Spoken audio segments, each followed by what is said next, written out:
The morning sunlight slipped through the half-open curtains, painting soft, golden streaks across the worn-out sofa and the cluttered coffee table. The air was still, almost reverent, the kind of quiet that carries the weight of everything unsaid. And there she stood, barefoot on my old wooden floor, wearing nothing but my shirt, the same faded blue one I'd thrown over the chair the night before. Her eyes met mine, half ashamed, half broken, but all real. In that moment, I didn't see a stranger. I saw someone who'd been running for far too long and finally stopped. If you believe in kindness, in forgiveness, and in the power of second chances, please take a second to like, comment, share, and subscribe to Kindness Journal. Your support keeps stories like this alive, reminding the world that compassion can still change lives. Her name was Nora Callan, though she hadn't spoken it aloud when I found her. It was a cool, quiet Tuesday morning when I saw her sitting on the edge of the pier, near Miller's Creek, arms wrapped around herself, shivering under the grey sky.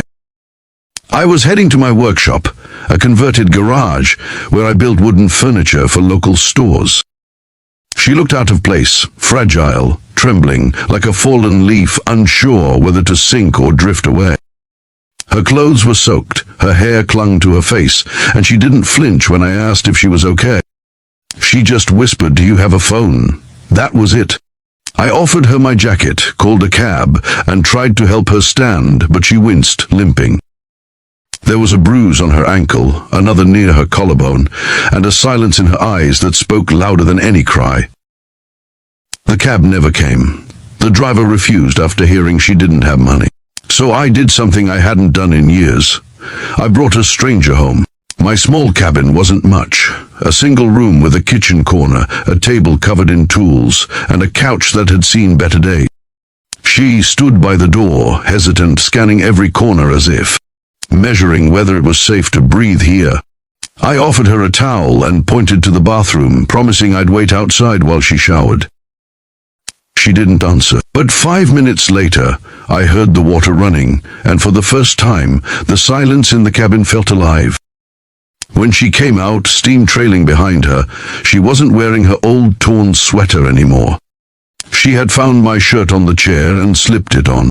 It hung loosely over her frame, the sleeves covering her hands. She looked both vulnerable and strangely peaceful, like someone who hadn't felt warm in years.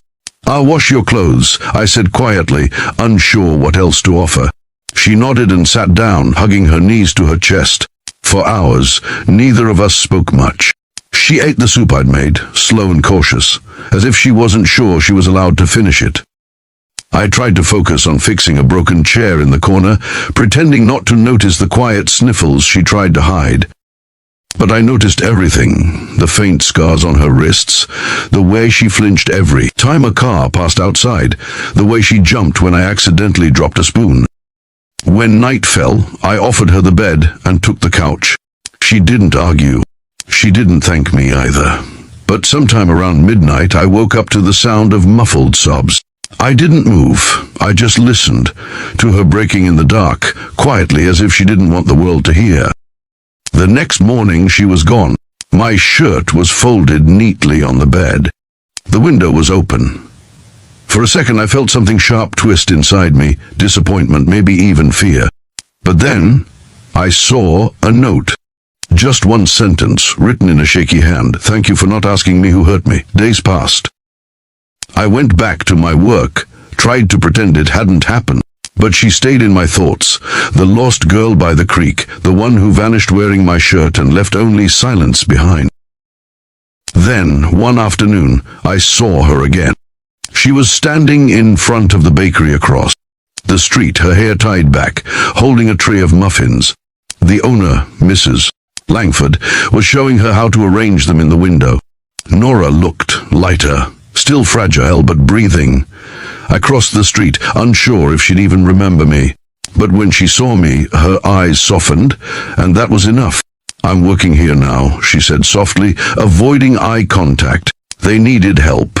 I needed something to do. I smiled and nodded. "You look better."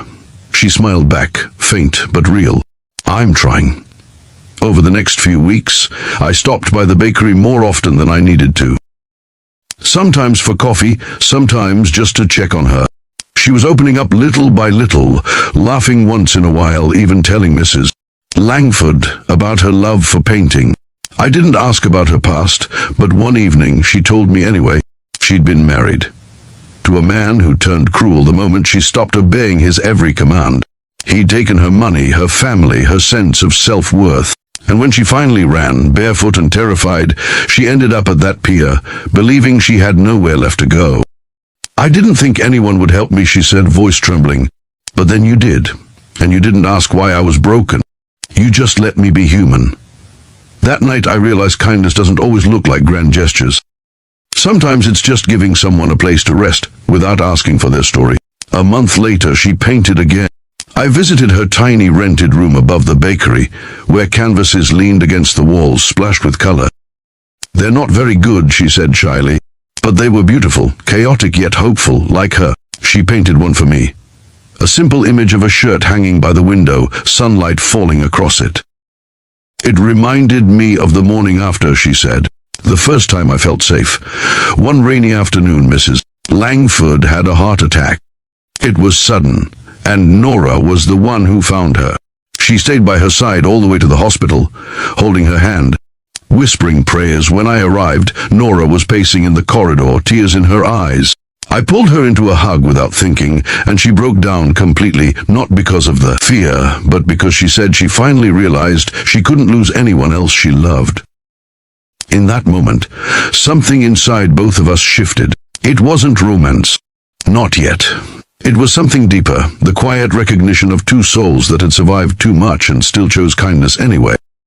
Weeks later, Mrs. Langford recovered and decided to retire, leaving the bakery to Nora. You've got the heart for it, she said, pressing the keys into her trembling hands. I'll never forget that look on Nora's face. Disbelief, gratitude, and an almost childlike joy. The bakery flourished under her care. Locals adored her, not just for her pastries, but for her warmth. Every cup of coffee she handed out came with a smile that said, I know what it's like to need one small kindness. One morning, about 6 months after that day by the pier, I stopped by before opening hours. She was behind the counter, hair tied in a loose bun, flour dusting her cheeks. She looked up, and her face lit up like the sunrise. You're early, she teased. I wanted to show you something, I said, handing her a small wooden box I'd made. Inside was a simple silver pendant shaped like a shirt, tiny, delicate, and engraved with her name. She laughed softly, tears already gathering. You remembered. I never forgot, I said quietly. You were wearing my shirt. Now, I guess a part of it belongs to you. She put it on right there, and for a moment everything felt still. Just sunlight, laughter, and the sound of a heart finding its rhythm again. She leaned over the counter and whispered, You saved me, Mason. You didn't even know me, and you saved me. I shook my head.